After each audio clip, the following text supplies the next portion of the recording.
We begin with the terror attack in Colorado.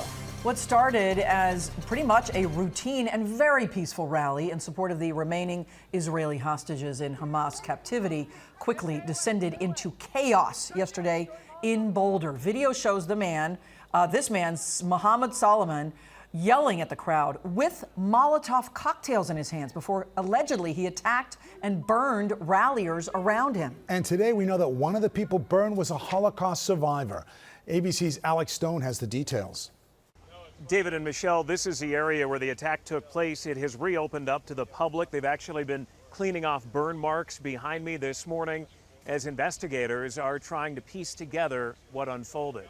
In the picturesque town of Boulder, along the city's iconic Pearl Street walking mall, officers rushing in to get to victims who were being set on fire. There's multiple mixed reports about if people are on fire now. We're getting lots of 911 calls. Witnesses say the attacker shouted "Free Palestine" while using a homemade blowtorch and Molotov cocktail-type devices to attack a group taking part in a pro-Israel march, something the group often did on Pearl Street. He had 3 Molotov cocktails.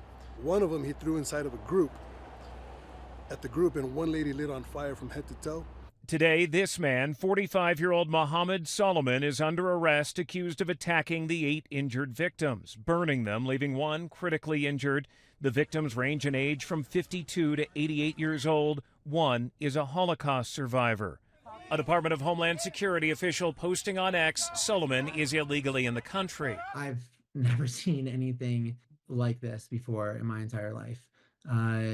It was absolutely gruesome. The FBI now calling this a targeted terror attack. It is clear that this is a targeted act of violence, and the FBI is investigating this as an act of terrorism. Overnight, the FBI descended on a home in the Colorado Springs area, confirming agents are looking for evidence in the case. The pro-Israel group called Run for Their Lives had been holding the marches here weekly. You see fire under the legs of your friends in your community.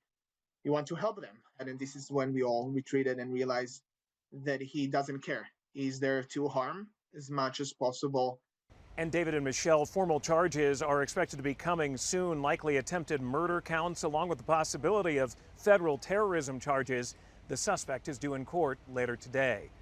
In Boulder, Colorado, Alex Stone, Channel 7 Eyewitness News. Thank you, Alex. In the wake of yesterday's terror attack in Colorado and a rise in anti-Semitic violence across the country, officials here in New York City are ramping up security to protect our local Jewish community as a precaution. These are the same heightened security measures that followed the murders of those 2 Israeli embassy workers in Washington a couple of weeks ago. Eyewitness News reporter Phil Taitt has details.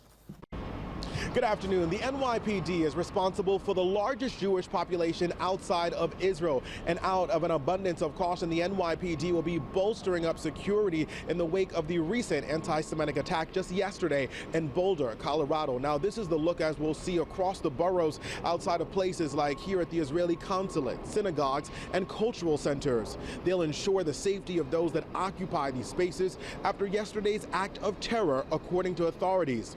Now, this was the look outside of various places just 2 weeks ago following a fatal incident in our nation's capital, as the department works with federal partners to ensure there are no credible threats and send a strong message.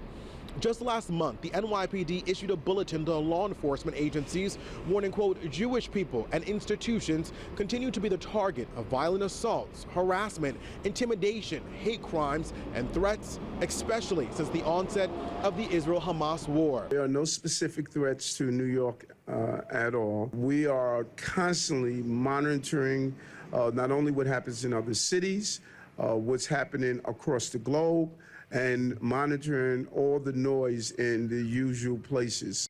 NYPD released this statement. We're monitoring the horrific attack in Colorado, targeting an event for Israeli hostages. The NYPD has already increased our presence at religious sites throughout New York City for Shavuot, with high visibility patrols and heavy weapons teams. We'll continue to track this closely. Now, yesterday's violence has prompted a flurry of responses from local, state, as well as world leaders, from Mayor Adams calling this incident vile to Prime Minister Benjamin Netanyahu praying for all those who have been wounded in this incident. We're on the east side. I'm Phil Taitt, Channel 7 Eyewitness News. Thank you, Phil. Stay with Eyewitness News and ABC News as we follow the investigation into this terror attack in Colorado. Also look for updates at ABC7 NY.